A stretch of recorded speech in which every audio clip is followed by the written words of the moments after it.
I think it's cool, bro. Okay, let's get started. Can you please state your full name for us, sir? Yes, sir. David Lee Bear. Okay, and what do you do at the moment? Who are you? I'm trying to figure that out every day, man. I'm a weightlifting coach. I do graphic design. I try to do my due diligence and help out mutual aids or whatever I can. Um, and I value being a good person and trying to make the world a better place. That's good, man. So how did you when did you first get started with graphic design? Because that's a different side of you. So let's talk about that. Ooh. I got started with graphic design whenever I was like 15. I was in a marketing class in high school, and that I took by chance. A lot of things are by chance in my life. And there was a graphic designer that came from AI Art Institute, and he was talking up graphic design. I thought it was really cool. I thought, okay, if I want to make it good in life, I need to become a graphic designer. So I picked it up and tried my best. I was utter garbage. I did not ever go to school for it, but I started a couple businesses and I used that graphic design to kind of help. Like, people don't know this really about me, but I had a CrossFit apparel company that was called No Glory, very local, and the CrossFit gym here supported it. They were super nice. And then a little bit later, Bear Media was founded maybe 4 years ago, and that's after some college experience with graphic design. Yeah. And it just took off. And then eventually I did a motion design course. And that's really where my graphic design skills started to come to fruition. But it was just something that I did because I really liked businesses. I really liked branding. I liked entrepreneur stuff. Granted, I've tend to I, politically I'm anti-capitalist now. So like that's hard figuring out and Right. like making sure that my values are aligned with my work, but it's coming together. That's cool, man. Well, I like that you said that, when you started you weren't good and shit, because that's what my whole channel is about improving and just showing people that you don't have to be like perfect at something when you started, and you Yeah. can still get pretty far along in it. So I forget the actor, but I was watching I went on a spree of Goldcast motivational speeches, and there's this one speech that said just keep throwing darts. Just keep throwing darts. You never know when something's going to stick. Keep trying stuff. Eventually you're going to find something that manages to stick around in your life. And graphic design is one of those things for me, as well as, weightlifting. But um, I don't think I suffer from really bad imposter syndrome, so I don't think I'm really that great, but I've worked with other artists and they think I'm decent, so I'll take it. I mean, I think you're good, bro. This doesn't mean anything coming from me, but I did let you make my logo, so This is true. This is true. I have enough people trusting me, like doing the thing, that I should just trust myself in doing the thing. yes, bro. Okay, weightlifting coaching. What led you to that? Because a lot of people want to coach, right? But everyone can't coach, or everyone doesn't stick around in it anyways. You have to really want to be a coach. So why do you want to be a coach? How did you get there? Yeah. So, I mean, we'll go into detail about my backstory, my origin story a little bit later, but I didn't have the best running ins with coaches. I managed to get a lot of bad coaches. And I really tried to evaluate whether or not I was the problem because of how often it happened. So I wanted to be a better coach. I knew what it was like to be the eager, hungry athlete who wanted um, access to whatever options they could to make them better, but didn't Yeah. have the guidance. And I wanted to be the coach that provided that. That's why I made meta and called it meta, which is most effective tactics available, because I want to use all of the most effective tactics available so that way people don't have to feel uh, like they need to rely on PED use, right? Yeah. Um, we're going to go over your diet. We're going to go over your sleep. We're going to go over your lifestyle, your stress management. Like, biopsychosocially, there's so many things that go into making a human a human. And I'm going to overturn all of those rocks that are common places. And with experience, I'm going to get better at that. That was kind of how I went from just focusing on being an athlete to a coach. I also wanted to stay in the sport and make money. I will say coaching is not the most lucrative thing. There are definitely other things that you can do other than coaching. Don't, like, if you want to be a coach for the money, don't leave. Right. You're heading in the wrong direction. 100%. Okay, so you said you had a lot of bad coaches. Before we get into who I probably assume is a really bad coach, what were the things that you considered bad? Like, what did your coaches do in the past that you try not to do now? Because I have those same kind of stories. What do you think is a good coach? Yeah. I think a good coach is one who listens and tries to put their ego aside. Ego Mhm. really gets in the way a lot of the times. And I know that with insecurities, sometimes it's really hard to put the ego aside.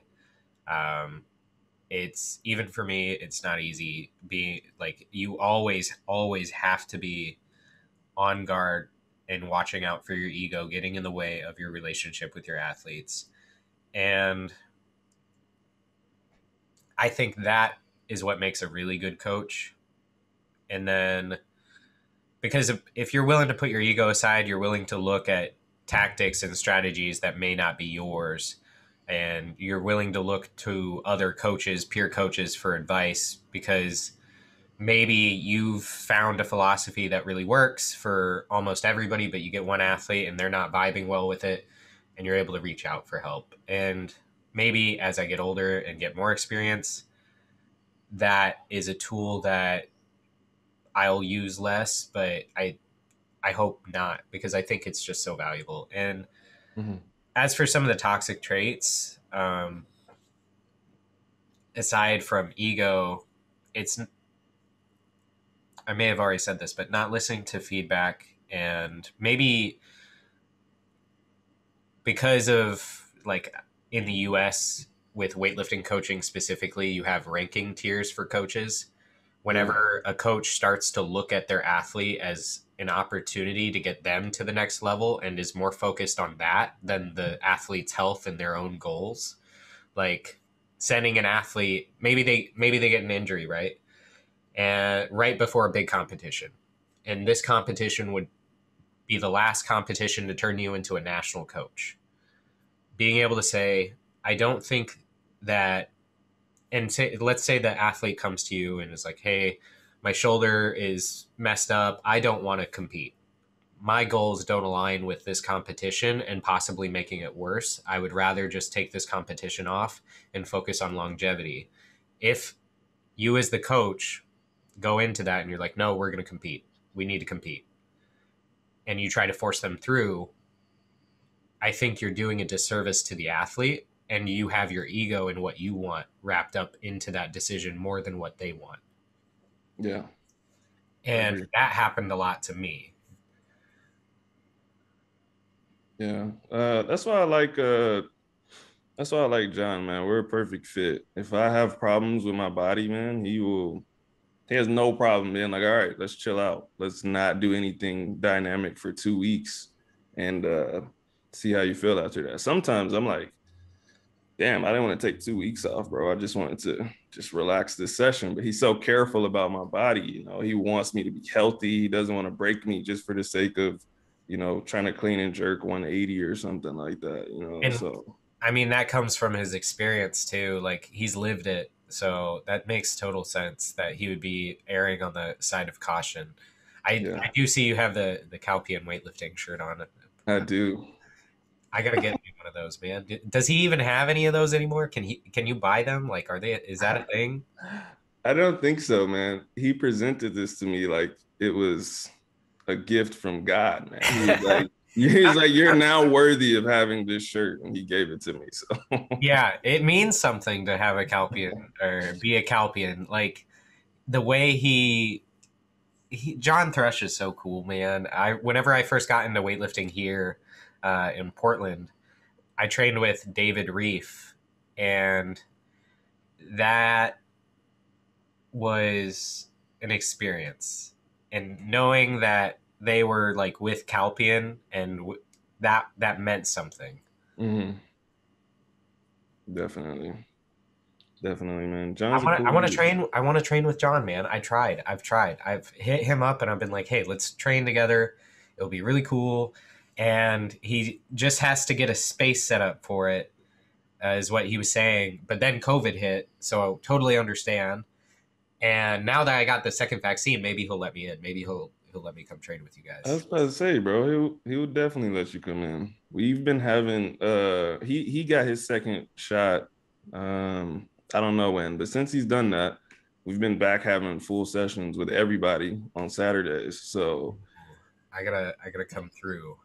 yeah, man. It's a good environment. Everybody's cool. Maybe I can bring Um, my junior. I gotta get him more into. It's been tough with isolation because I'm not able to give him like the social exposure that really helps for weightlifting. Um, it and does. It helps a lot. yep. So I'll see about doing something like that. Yeah, that's something I didn't. I used to train on my own. When I got into weightlifting in like 2017, I I had already been lifting since like 2010-ish, and I just was like, I did squat, bench, and deadlift by myself. I can figure out Olympic weightlifting by myself, and I got somewhere. But when I started working with John and like actually lifting next to other people that were actually pushing it and sometimes doing more than me and stuff, I was like, oh shit, this is totally different. Just having people to encourage you to even do the lift. Because when I was lifting by myself, man, if I was tired, I was like, I'm going home, bro. I'm not taking this next lift. Yeah. So I mean, I've trained alone most of my career, especially like after the ban, and that is so different than whenever I get around an environment. I'm willing to do so much harm to my body whenever I am around other people. I'm like, I feel like garbage, but I'm hitting this 130 clean and jerk. There's no way I'm missing this. I will get buried and I will let my knees crunch to death before I miss this in front of these people. that's very true. I'm a show off at heart. Like, so put Oh, me in a, 100%. That's just how athletes are, bro. That's just how it works. yeah, Like, okay, then I don't feel as guilty about it. But like, yeah, put me in a no. room full of people and I want to flex hard. Yeah, bro. The last big session we did, I snatched 120 and like I almost died. Yeah, And John's just like, that was good, man. But I'm like, oh, this guy's about to take another lift. I'm like, bro, let's put on 125. John's like, you want to put on 125? I'm like, fuck yeah, bro, let's put it on. I'll hit that shit. Like yeah, but if I was by myself, I wouldn't even done the 120, bro. I would have went home. I was so tired, bro. Like yep. That's how I am. Except I train in my garage, so it's like home is just the through that door. that makes it easier. That probably makes it easier to quit, actually. If I could just walk That's what I back mean. That's what I inside. mean. It's so much easier to just be like, okay, taking off the shoes. It's done. I hate my life. I hate today. My identity is gone. Who am I even anymore? And then I come into the house and watch some anime or something. I don't know. Yeah. That's hilarious, man. Okay, let's get into this serious topic, bro. You served a ban. When did you get banned, first of all? It was either 2016 or 2017. The USADA article that is public information was listed for 2017, but I think it might have been October 2016 that that my ban started. Okay, how long was your ban? 2.5 years. No, Well, it might have been 2017. so you Either got done in 2019. Your ban was done in 2019. April 2019. 2.5 years. Okay. So Why was your ban only 2.5 years, first of all? Because I was uh, when whenever they called me, at first I was going to go with it was in my supplements line, and I didn't know what I was doing, dude. I was a scared kid. And that the investigator that was on me, he was so harsh and so hard on me, which I guess he should be based on the circumstances. But he was not taking that at all. He was like, really? Well, the science says that this is probably not tainted supplements. If you have the bottles of supplements that you think may be tainted, you're welcome to send them my way, and we'll go ahead and test them for you. And I was like, oh no, this is not going to work. And I'm talking with the coach that got me into the drugs loosely, and I'm like, what do I do? And then I decide, instead of keeping this between me and him anymore, I think it's time that I reach out to somebody that I trust as an adult that is more likely to be objective with this type of scenario than I am. And I called the coach, my first coach and my second coach, both, to hear their opinions of what they think I should do in this situation. And I call them one at a time, and they both basically, to summarize, say, throw that motherfucker under the bus as hard as you can. He deserves it. You did not deserve to be in this situation.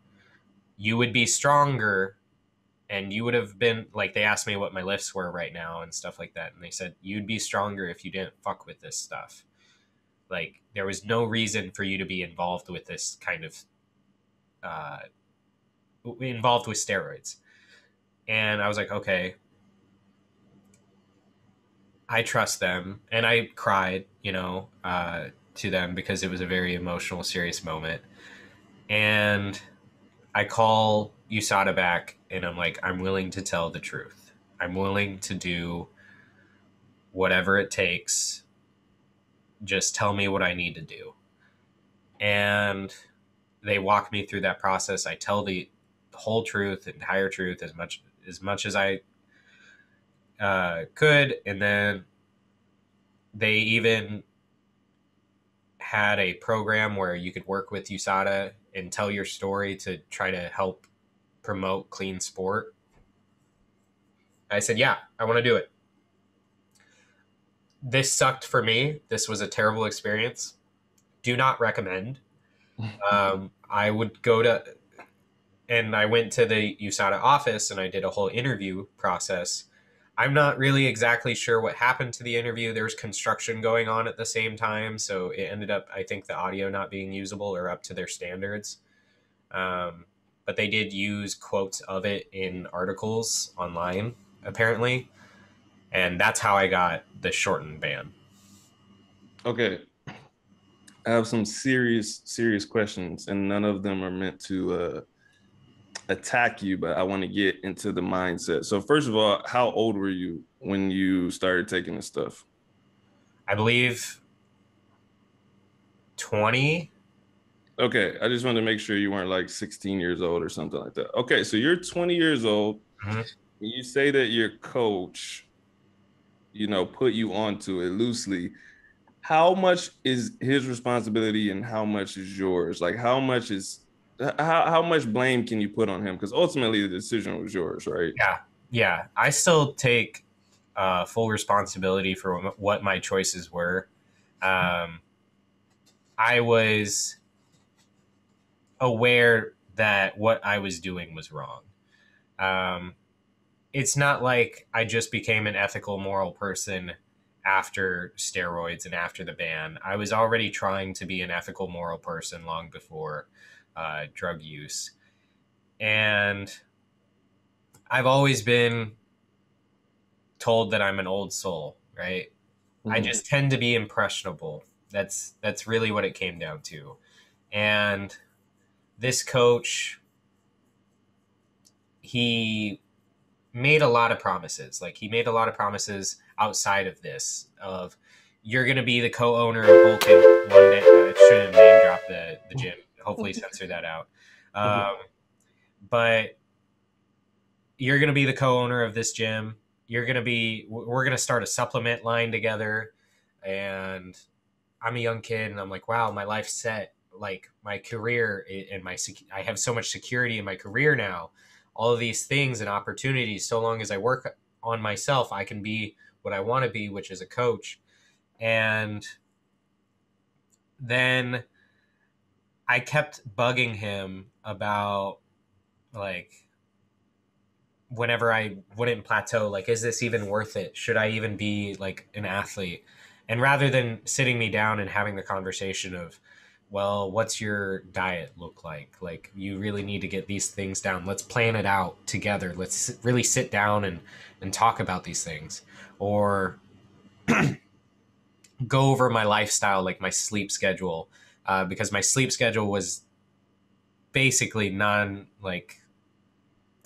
consistent, and my eating was cramming last second as soon as I was about to go to the gym, and starving probably all morning because I was too lazy to prep anything. And I, to the point where I moved down to Portland to be at this gym also. Yeah. I moved my life for this gym. And I really thought this is where my life direction was going. And then it comes to a serious conversation where I ask him, hey, can we go to the office to speak? And it's this closed off area of the gym. And he goes in and I go in, and I'm like, do you think I can be any good with drug use or without drug use? Right. Mm-hmm. And he says no. He just flat out no. And I'm like, well, if I want to be good in the sport, what do I got to do? And he told me, well, you got to do steroids. And I was like, okay, well, then I guess we got to get started. Like, I'm eager. I want to prove that I am hungry enough, that I want this enough, because we are raised with that type of environment in the gym, that if you want it bad enough, you're willing to do whatever it takes, even if it's the wrong thing. Right. And he said that whenever I started using, I would feel less guilty because I would look around and I would see everybody else is on it. He was also constantly talking about how other USAW athletes were doping, and he did off hearsay, right? Yeah. He didn't know. He had a hunch because he himself was into drug use, and he was projecting, I think, some insecurities onto me. In hindsight, that's the way that I would recall, right? Right. Or interpret what was happening.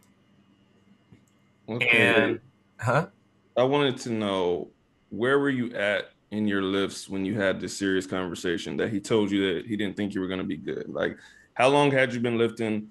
What were your numbers at the time? Yeah, I was only lifting like a year and a half. Maybe 2 years. No. Maybe 2 years with CrossFit.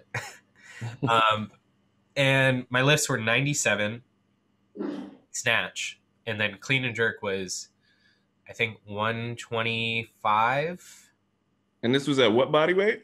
69 kilos. So it's not really competitive, like, at all. I'm not near medaling anywhere.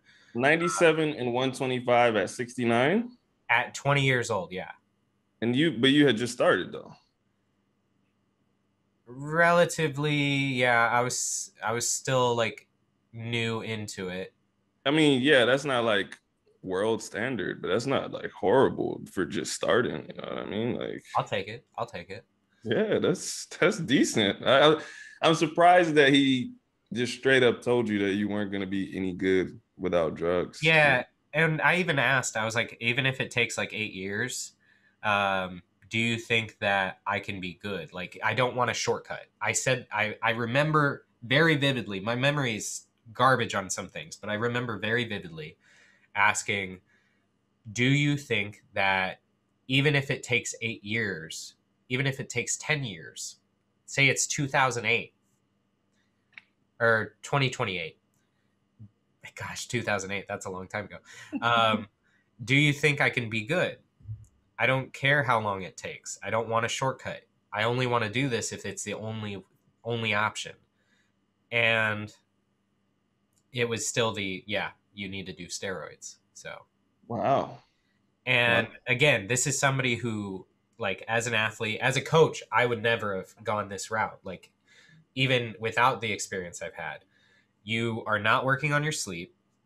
You super dedicated to training, but you're not super dedicated to your diet. You're eating fast food and doing whatever, like, whenever, very sporadically. There were so many lifestyle things that I needed to work on, especially with stress management, that would have came before that conversation.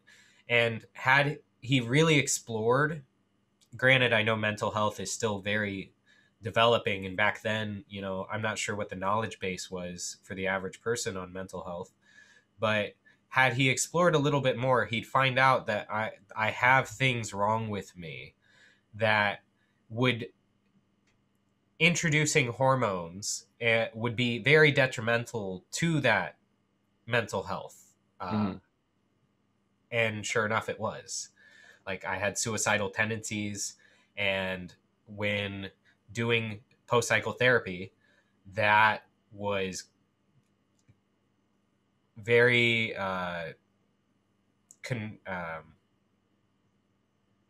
was a lot worse. Right. Okay. Where at the point that you got caught, where had your lifts gone? So before you got on, you were 97, 125. Yeah. So with the first cycle, he handled everything. I was pretty scared of needles, but that's the route that we were going, is test base and LG 4033 as a SARM. He was a big fan of it. And I went to his apartment. He would do the injections on my thigh. It was a very weird experience. And then for the first cycle, I went from 97 to a 105 snatch. Granted, 100 was right there before I started. I just couldn't stand it up. Mhm. And then for clean and jerk, I went from that 125 or 127, whatever it was, to 130. So not really a whole lot of difference. And my back squat went from 163 to 170. That's pretty weak for a 12-week cycle with both a test base and a SARM. Yeah, I was gonna say, bro, you definitely could have done that without without Exactly. drugs. Exactly, dude. Exactly. And then there's a year off or whatever, probably not a year. And then we do the second cycle. Around this time, my girlfriend at the time cheats on me with a guy who's stronger in the gym. So whatever insecurities I had about my strength and myself, blown up even more. And I decide, because of that, I'm moving to Colorado Springs. And because I couldn't cope, and there was other things that were going on with this coach. He just started dating somebody. He was putting more effort into them as an athlete. And there was one time I came into the gym and he was like, I was using the blocks and he took them away from me and gave them to her because I didn't deserve them. Whoa. There was some weird emotional manipulation going on, and I needed to get away from all of it. I was like, I need to escape. This is a toxic environment for me. I need to get out. And my mom is friends with Oscar Chaplin III, Mhm. and I mean, I'm friends with him too, but my mom kept in touch with him a lot better than I did. And she was like, "Hey, do you mind, like, he's because she knew everything. I had to get her approval to do steroids." And that's why I told my coach at the time. I was like, "Hey, she needs to be on board with this. If you can't convince her, I'm not doing it." And eventually he convinced her, and that it was a good idea. And so she wants me to get away too. She calls Oscar Chaplin and is like, "Hey, do you mind taking him in?" And so I fly down and I live in the same apartment complex as Oscar. And I do the second cycle, and my numbers go from that 105, 130 to 110, 109, and for snatch. And then for clean and jerk, it bumped from 130 to 133. Mm. So disappointing. However, my back squat did go from like 173, 174 to 190. So I had a lot better. What Um, was your body weight doing? Where was it same, at? same body Okay. weight. It might have been like 2, 3 kilos heavier, but I still competed as a 69. Okay, well that the back squat's actually pretty good improvement. So, Yeah, but and even still, be those honest, I think numbers. I could have done a lot more, but this is like the programming I was doing on these drugs was so not good. He did not know programming that well. I like in retrospect, I don't think he did. And the coach at the time. Yeah. And for me, when I took over my programming, I was just as stupid, if not stupider. And I was just maxing out Bulgarian style in the morning and afternoon Hmm. because that's what my buddy John Stang did. And I was like, oh, he maxes out all the time. I'll try to keep up with him now that, granted, he's totally natural. He's actually one of the athletes on the team. I was about to say that dude's strong, man. Totally natural. He's freak, dude. I don't know how he did it because I barely kept up even with steroids. Like we had a front squat competition. I barely kept up with him. Bro, I can't even work out. I work out one time, bro, and I'm wiped. There's no way I could come back for a second workout. Even if the workout's just light, my like mentally, I'm just like, I'm finished, bro. Like, Yeah. So basically, both cycles was a huge waste of time. I could have done a lot better without them, just working on my lifestyle. And going back to your question about, why did I become a coach? That's a big reason why. yeah.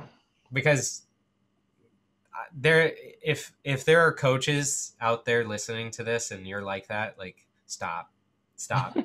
Look at other things that your athletes are doing before you even think of having. You shouldn't have that conversation. It's big no, but like there are other things to talk about. There's so much more to work with than just, oh well, we're hitting a wall, steroids. Yeah. And also going back and touching on how coaches put their ego in what they want. This coach wanted to become a national level coach, and I was one of those slots. So Hmm. he wanted to get me there as fast as possible for his success, and that was one of the reasons he chose to push me towards that route. I think Yeah. it's tough evaluating his motives and whatnot. He's not able to defend himself, and with all the things that have happened with the IWF, there's definitely, I talked with it about this on the last podcast, but there's some, we are all victims of the systems that encapsulate us. And I Hmm. think whether you're at the bottom level of the sport or the top, that there's a pressure to dope under the table, while Yeah. also like there's this weird duality that is, don't dope, but we need you to dope because we need to make our money from bribing, Yeah. right? So I, going back to the question of who's more in the blame or how do you share the responsibility, I think we're both kind of victims of this weird duality culture that needs to be like addressed, and we both made our faults and we both have to live with it. That's a that's an interesting way to look at it. That's cool though. That's cool that you're not like completely blaming him. Um, I would be a fool to fully blame. yeah. So like getting into the mindset of deciding to do it because someone that's watching this might be on the edge of choosing, you know what I mean? Yeah, I What do mean, you think tipped you in that direction? What was your first of all, what was your ultimate desire in weightlifting? What did you want to accomplish? my ultimate desire was like be like these athletes competing at Pan Am's right now. Yeah. That was the goal. I hashtagged Olympic hopeful at 17, 18 while lifting in my garage. Like, Yeah. there was big goals there. And in part, like, if drugs is what you have to do to get to that level, granted, I don't think the USAW athletes up on there are doping. But I think most of us aren't naive to the fact that these gold medalists in the Olympic categories, A sessions, are not likely to be clean.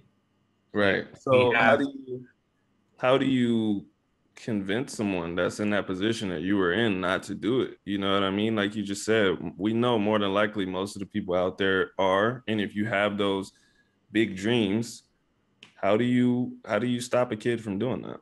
yeah, it's tough. I mean, I have a kid on my team who wants to go to the Olympics, and I have to talk with him about being realistic with his life choices and his goals and making sure it all kind of goes together. But what Clarence said, and this is not to say I'm using this towards the kid I'm coaching, but Clarence says that you shouldn't get kids shouldn't come into the sport with the false expectation that they can be a professional athlete without having to dope. And I think if you should really evaluate yourself and ask yourself, is this really what you want to do? Right. Like, there are so many more things in life to do other than this. And who are you doing it for? Yeah. Who's going to actually care at the end of the day, too? That's true. Um, and know that there's more to life than sports. Definitely. And if you're faced at the barrel of that decision, give it a year, give it a couple years, give it one more year. Think about it. Yeah. Do not be impulsive with this type of decision. I think for a lot of people, that's where the mistake lies, is being impulsive with it. I most certainly was. And I had somebody who was willing to facilitate that impulsivity, Yeah. right? Yeah. That's true. I had a couple more questions. I'm digging back because I was letting you talk, so I never asked. Oh, okay. You got popped out of competition, right? Yep. Were I you have in a registered testing pool? nope. How did that happen? Either my ex-girlfriend told them to test me, or somebody else Yeah. randomly tipped them off. I don't know. That's crazy, bro. Did you ever think that it could have been your coach? Yeah, yeah. They're actually, my first coach still thinks that. Uh, maybe, I don't know. Oh, And it's one that's of those crazy. things. I don't care. I'm grateful it happened. Like, there was so much good that came from me getting popped and having to introspect. I think some people never go through that moment in life where they're, the humble pie, the slice of humble pie.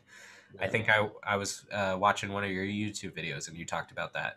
Yeah. And that was one of those moments where I had to really sit with myself. And I had, it was so weird, man, because everybody knew. Everybody knew. Yeah.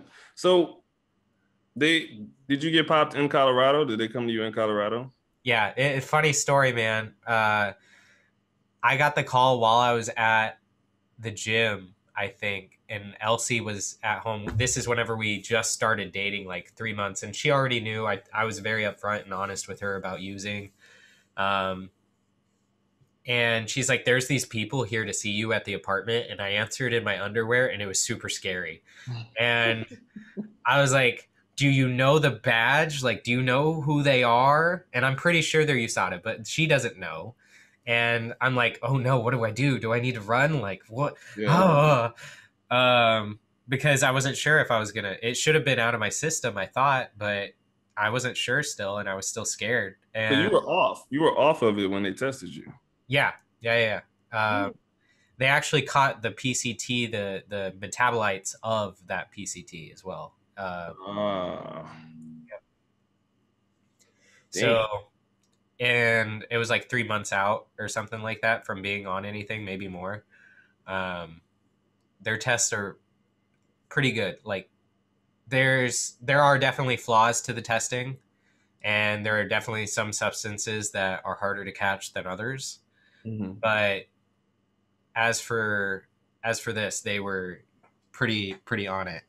Um, and it was just scary. I And bet. once I met the guy, he was super nice. He came into my apartment. It was kind of messy at the time, embarrassing, and then followed me into the bathroom and watched me pee in a cup.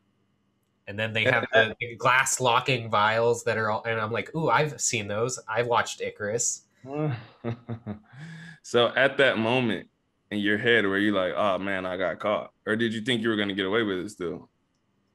Yeah, I think it was a little bit of both. I was sweating bullets, and I was pretty sure I was going to get caught, but because I'm a paranoid individual, and I kept on messaging the coach that guided me through everything, and I was like, "Do you think I'm going to pop? Do you think I'm going to pop? Do you think I'm going to pop?" And he's like, "No, you should be fine. You should be fine. You should be fine." I was not fine. I was not fine. That's unfortunate, but it was probably a relief, right? That you got popped. Like you said, you're grateful that it happened. Because I who mean, knows? If you didn't get popped, who knows what more stuff you would have done or what worse things could have happened, you know? So absolutely.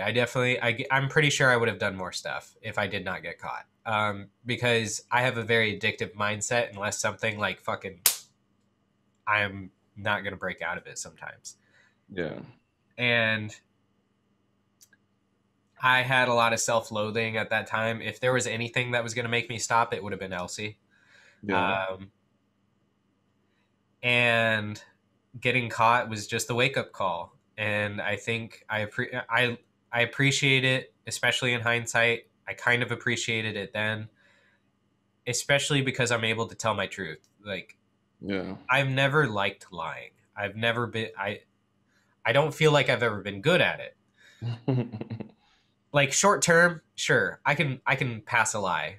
Don't get me wrong. If we're playing board games and lying is involved, I will own it. But long term lies and my memory do not mesh well together. So I'd rather just be truthful, tell the whole truth all the time. It's so much easier. And because of that whole scenario of everything that happened, I'm allowed to tell my truth. And not only that, I'm able to try to use it for good. Uh, Yeah. and that is a rare circumstance. It's true. How is training now without it? Because Whew. Yeah, it was tough. Like for 3 years, I think I didn't hit a PR. Like I was dependent on steroids mentally, yeah. and if I wasn't taking something, I felt like I wasn't able to get better for a long time. Mm. And anytime it came to a heavy PR attempt, I would clark it. Like I would just, oh, it's not there, even Mm. though it probably looked really strong. And I worked with Norik Vardanian after. I worked with Oscar Chaplin the third. I worked with Zigbit, Smolcers a little bit, Mm. and I had every reason to make progress, and I just didn't. And then, and I worked with Will Fleming. Um, Eventually, I broke past it, and my snatch is now 112, and my clean and jerk is now 137. Mm. So I feel pretty good about that, and I think it's definitely a different experience with steroids than without. And I think it takes a different approach in training. I used to be very aggressive in training, and Yeah. now it's more so I'm focused on the stimulus, I'm focused on the numbers, the tracking, um, setting myself up for success. I don't really care to beat myself up for a PR anymore. Yeah, And maybe that also comes with aging, for sure. but it's not, it's a lot harder confidence wise. And you have to find a different place of confidence Yeah. whenever you were so used to not relying on yourself, but rather relying on a substance. Like for athletes that have never used at all, and they have a ton of confidence in their abilities, like John Stang, for example, right? Mhm. That's important for the Yeah. biopsychosocial model. And I didn't have that. That got taken away from me. Yeah. And I had to rebuild that.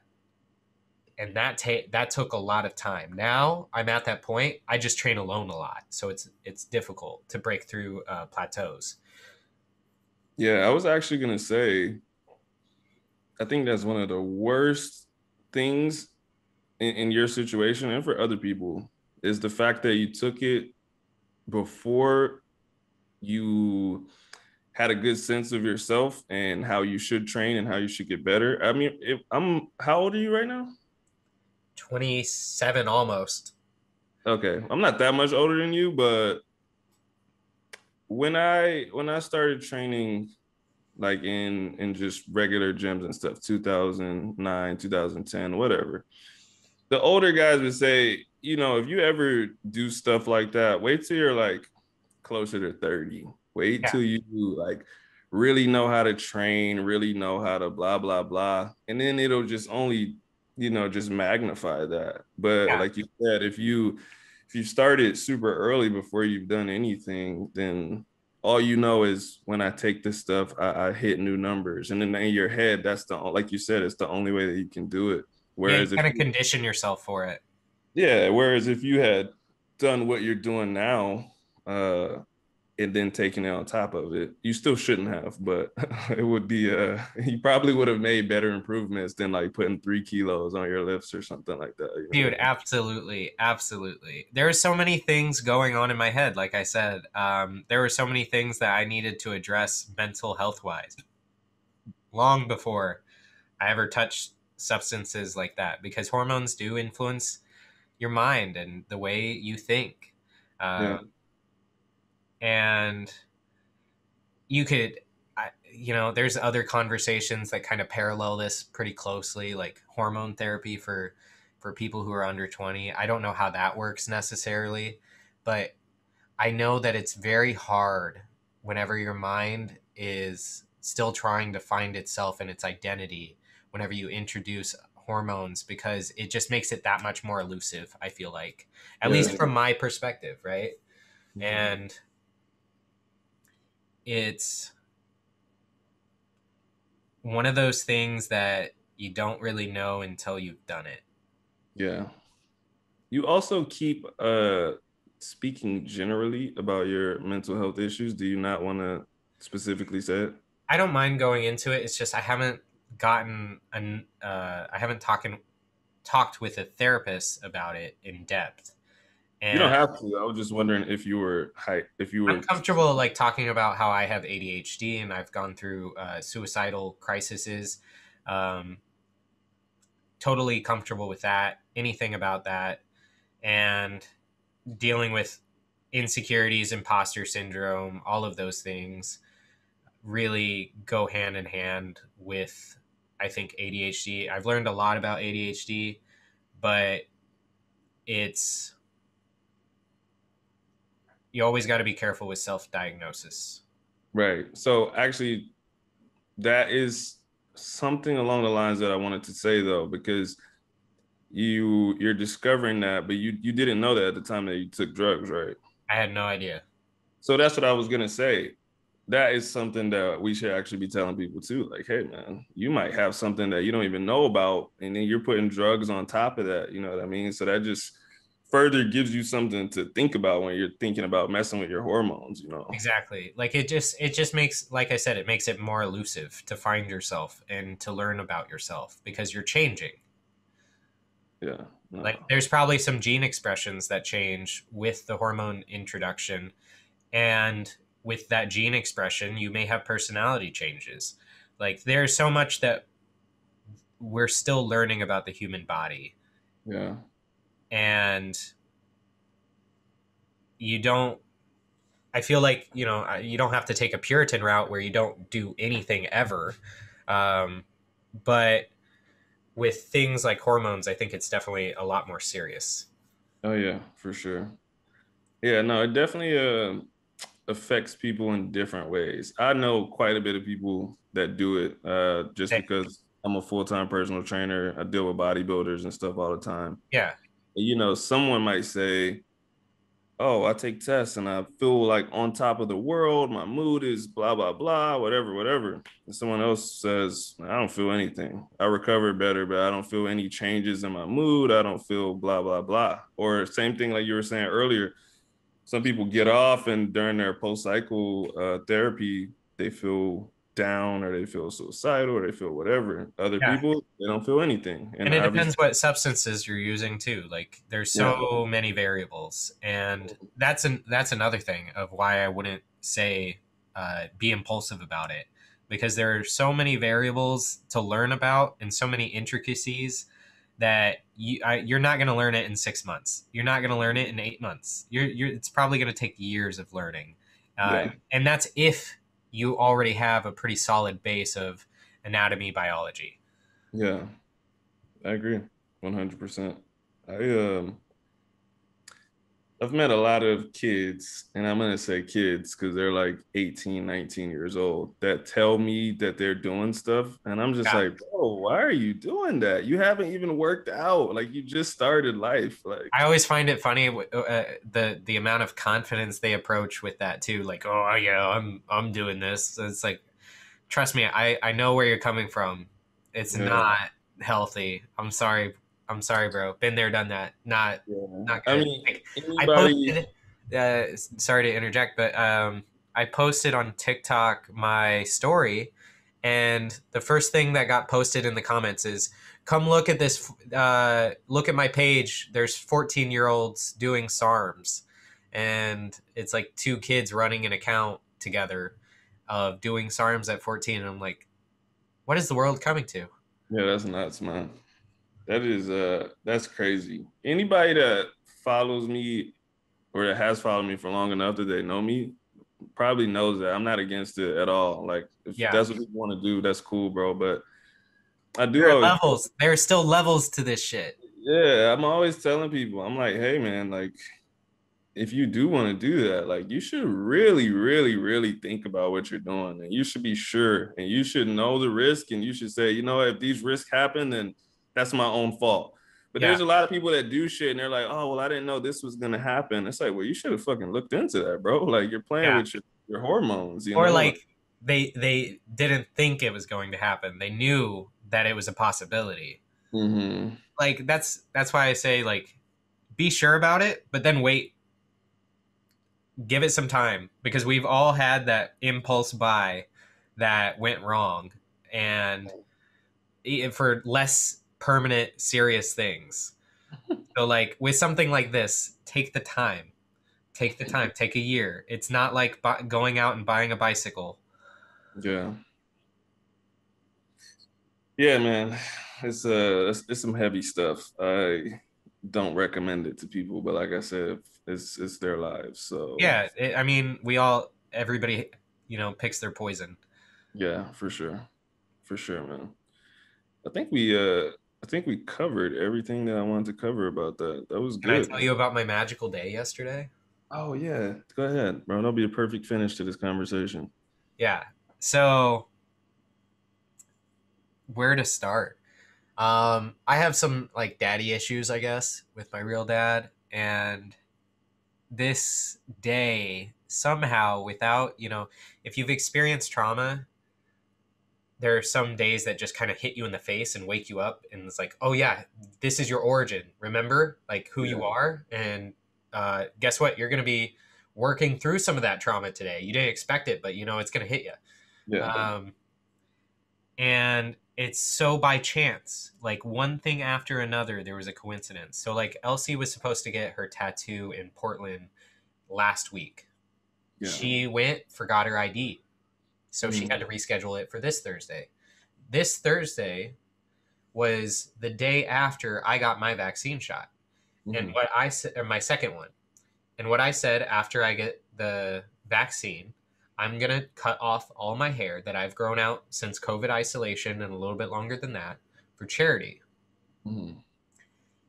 And so we go to Portland, and like a dunce, I didn't charge my phone the day before. And I also didn't make an appointment for haircuts. And that's like, good luck getting a haircut during COVID right now without setting an appointment in advance, especially if you want to go to a good place and not just Great Clips, okay? Because we don't stand Great Clips. And we go to Portland, we get boba, and I'm like, you know, it's going to be the last day I have my long hair. I want to go out and take pictures. Yeah. And I find a spot. I start taking pictures. My phone is dying. And I have not made the appointment for the haircut yet. So take the pictures. Wow, they really came out good. And I'm trying to pretend to be a villain. I'm like Eren Yeager from anime Attack on Titan, trying to get into that vibe for these pictures. And then I come back to the car. I start calling up places, and I think I'm 15 calls deep. And I get a place that answers and actually has an opening. And I'm like, cool, awesome. I'm going to go there straight away. And I start heading there, and I'm on 1% battery. My phone says it's going to die by 2:20. Yeah. It's 2:23. So it's going to die. Yeah. And I don't know how to navigate Portland without my GPS. So I'm going to the barbershop that I found, and I get there, and it's just a really cozy environment. I feel like I can be myself. I get my hair cut. Magical experience, like new beginnings, right? Yeah. I don't know if you've ever had one of those haircuts. I have. And then my phone's dead. Shoot, how am I going to get back? Elsie's tattoo is going to finish eventually.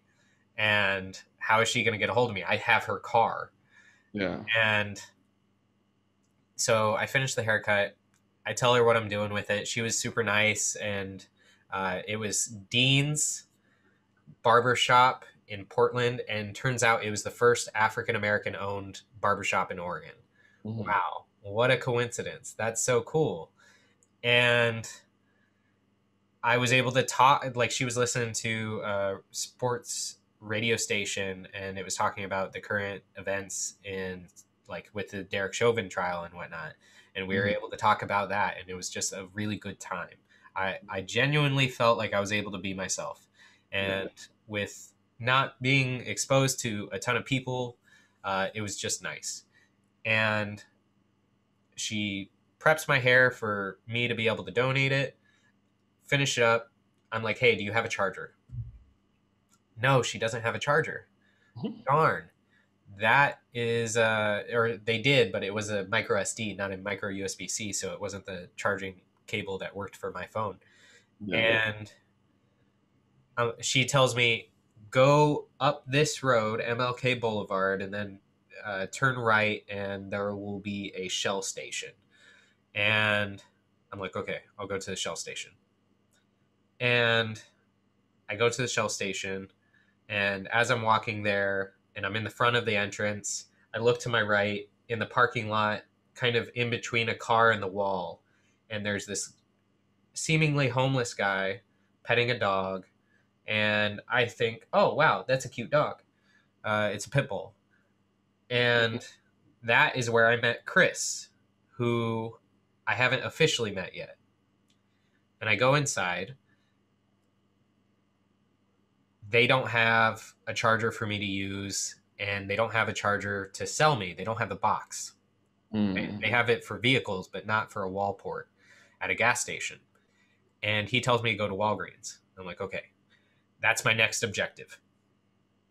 And I come outside, and the same guy who was petting the dog approaches me and is like, hey, can you spare $1? And I always, if somebody catches me out of the blue and asks me, I will give. I don't normally give to panhandlers, um, but sometimes I do.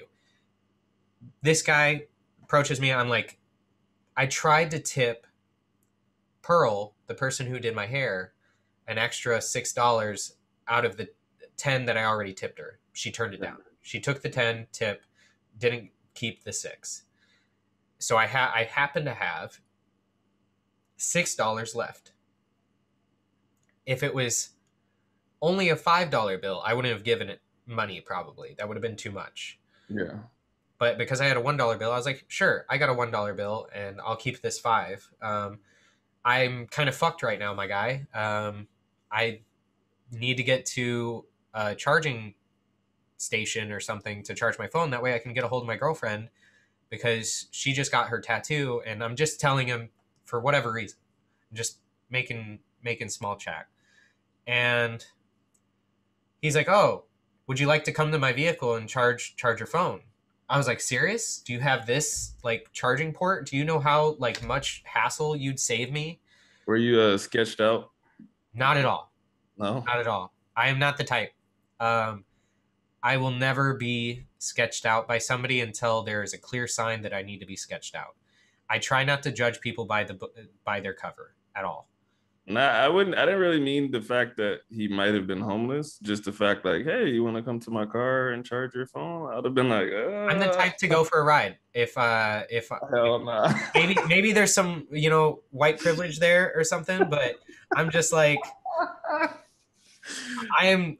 If I'm getting kidnapped today, I'm getting kidnapped today, and that is the whim of the universe, right? I'm not religious or spiritual by any means, but that's my mindset going into these type of scenarios. And I need my phone charged. So like if it works out, the risk reward is pretty great right now. Okay. And so I go to his vehicle and he's talking to me about how he doesn't do cell phones and whatnot. And I was like, yeah, that makes sense. Whatever. And I get to the vehicle.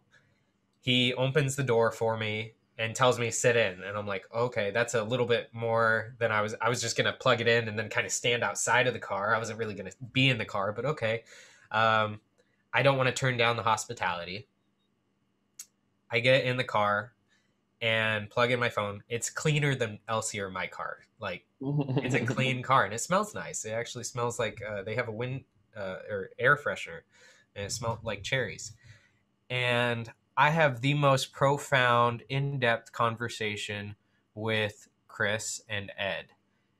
Ed's just kind of listening to me and Chris talk about our lives, but I was able to go into politics. I was able to go into what happened with my dad and heroin, and I asked his opinion on heroin, like from a different perspective that I would normally not hear, and whether or not it needs to be stigmatized, what his thoughts are on legalization of hard drugs.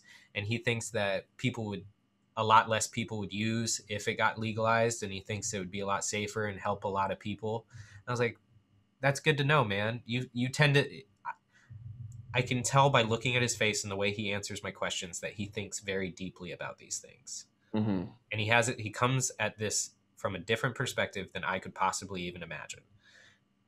And he's 72 years old. He lost his wife and his baby last year at the same time in a tragic incident. And 19 months ago, he lost his mom. And he lifted his shirt and he's got cancer. Mm-hmm. He is lit up like a Christmas tree. Like, I could not remember all the types of cancer he told me he had. And I can see the skin cancer, though. Mm-hmm. And I'm like, he says, why live after that, And I was like, yeah, but you're still here, aren't you? You're still here. And now I'm having a conversation with you, Chris. And I just got done having my haircut done. It's a very ceremonial day. I happened to get selfies. And the only reason that I ended up meeting Chris is because of all the things that happened before. Elsie's tattoo reschedule. The phone, not charging my phone and being a dunce, me getting selfies before making the appointment, me having to call 15 people, and then I happen to go into the one shop that is the first African American owned in Oregon, and then Pearl points me to Shell Station. I go to Shell Station. I meet Chris. I have the money that I wasn't able to tip Pearl to give to him, and I give him the extra 5 after I get my 14% on the charge. What a day. That's pretty crazy. And it's a day I'll never forget. It's one of those days that hits you in the face, and after you experience it, you're like, my whole life has changed. Yeah. And I don't know how yet. I was gonna say, how did it change? But you answered it. Yeah, I don't know how yet. But I ended up working through a lot of stuff, and I don't like. It's so hard to put into words or how to explain it. But I worked through a lot of the trauma with my dad, just by talking with Chris, and I wish I was able to get his information. Yeah. I'll never meet that person again. Maybe. Yeah, very unlikely. He lives in Washington normally, and he's down. He lives in a car, you know. Somebody might see this and know him, bro. Who knows? Who knows? I would be grateful if that ever happened, because he was a pretty cool guy. I know people who they listen to, if you meet somebody who's homeless and you tell them things about this guy or girl, they tend to be like, oh, they're probably just lying. No. Yeah. No. This guy was being so genuine with me. Mm-hmm. And I think it's rare to come by those people who are willing to be absolutely genuine and lay everything on the table. And awesome. I found out some pretty dark things about Chris that I'm not going to repeat here, but it almost kind of just reminded me that I'm human, and even if the worst things happen to me, I'm still going to have a will to live. I'm still going to want to be alive. Yeah. That's cool, man. Yeah. That is a pretty mystical day. Yeah. I'm glad I actually got to tell it before I forget. And now it's on record. So if you do forget, you can pull it back up and say, oh, yeah, exactly. I can show my kids this one day. It's true. Yep. And YouTube gets deleted and Spotify gets deleted. Then yeah. No, I'll hopefully have a hard copy of that that I'll save on my Google Drive, and then hopefully that doesn't get deleted. Smart man. Yeah. Anyways, dude, I don't know if you have anything else to talk about, but this was fun. Yeah, you're gonna let me lift with you again, or not again, ever, bro. Your schedule, you're always like, maybe this day. Man. That's why you just need to come to John's, man. Watch the one day I come to John's, you not be there. Nah, bro, I'm there every Saturday, no matter what. The only Saturday I won't be there is December 19th, because my wedding will be, or December 18th. My wedding will be on Saturday, actually. Congrats. If not Saturday, then it's Friday. But either way, I'm going to be in Puerto Rico, so I'm not going to be here. But besides that, I'm there every Saturday, no matter what, bro. Heck yeah. I will try to come down on a Saturday. How packed is it on Saturdays? Like, is there enough for 2 or 3 people? 2 of which have their vaccine?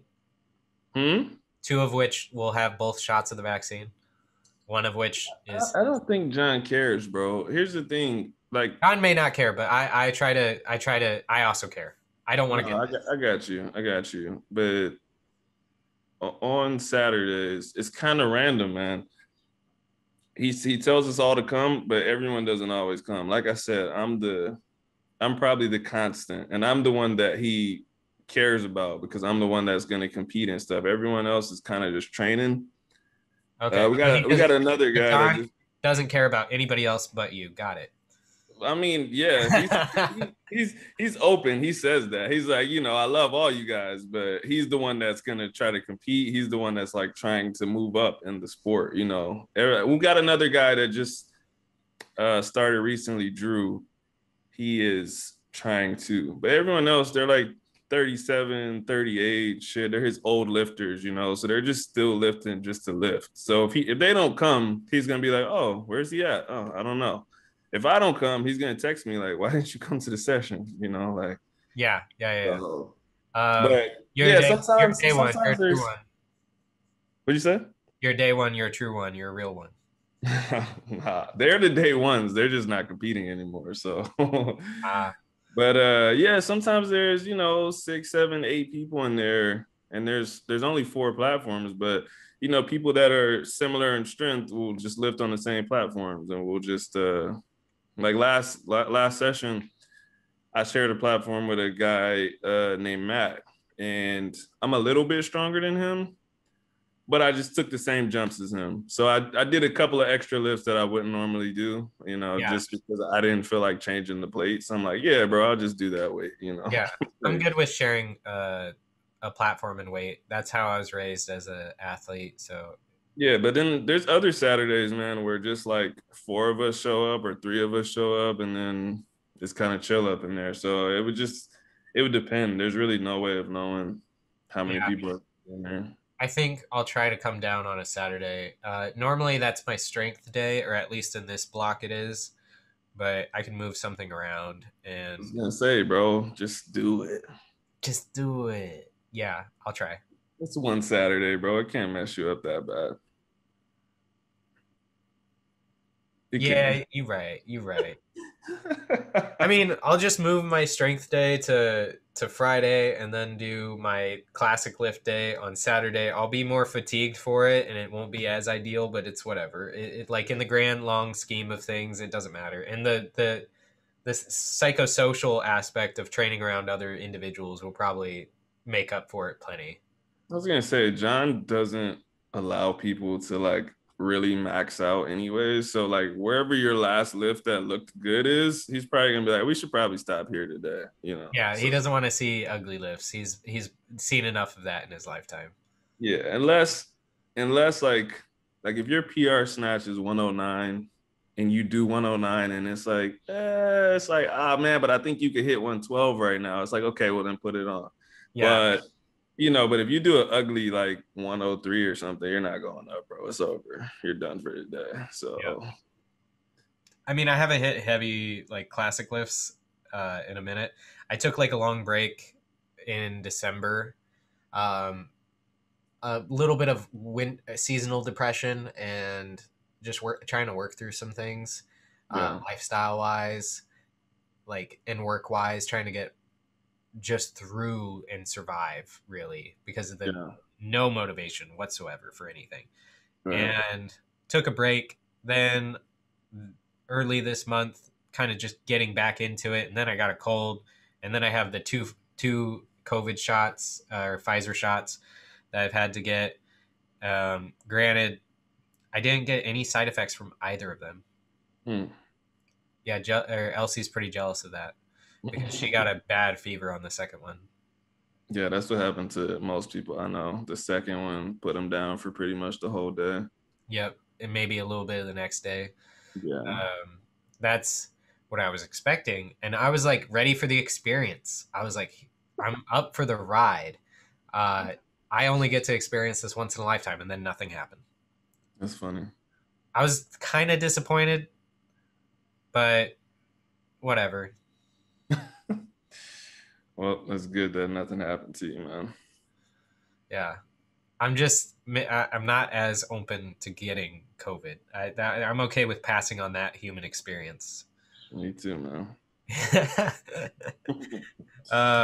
I've learned too much about how the ACE2 receptors can interact with the brain to where I'm like, that's the stuff I'm not looking. I don't want. Like there was one person I heard, or like she's now like being tested on or being interviewed because of her case, but she couldn't recognize her dad.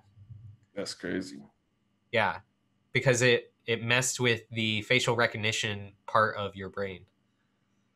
It doesn't even make sense to me. Literally can't like comprehend that. Like, Exactly, exactly. I mean, in the same way that it messes with your sense of smell and your taste, right? Neurologically, that's how it messed with facial recognition. Is the well, I exact mean, that's honestly the same thing. Like, I remember exactly. I was talking to my girlfriend, and I was like, "What is not being able to taste something? Like, I can't imagine not being able to taste something." I'm like, "Will I know that I can't taste something? Yeah, Like, or am I gonna just be eating and I'm like, this tastes? Oh my god, I don't taste anything. Like, I don't know. It's like I can't picture what not tasting something is like. It's yeah. weird. I mean, it's also trippy whenever apparently your taste and smell start coming back because everything and like taste and smells the same. That's So weird too. like you go to the bathroom, take a dookie, like smells the same as your morning breakfast. That's not good at That's all. not good, man. I have a hard enough time eating and I need things to taste and smell good for me to like eat enough food. If I can't, how does one bodybuild? How does one put on mass? Yeah, that's a little bit crazy, man. Yeah, not about it. Not about that life. Anyways, enough about the C word. Um, Yeah, this man. I was a think lot of fun, man. Thanks for having yeah. me on. Thanks for being here, bro. I think we covered everything we were supposed to cover, so we are finished. And Benito. Yes. I am gonna stop recording this, bro. Yatta. Can you stop recording? Yes. Okay.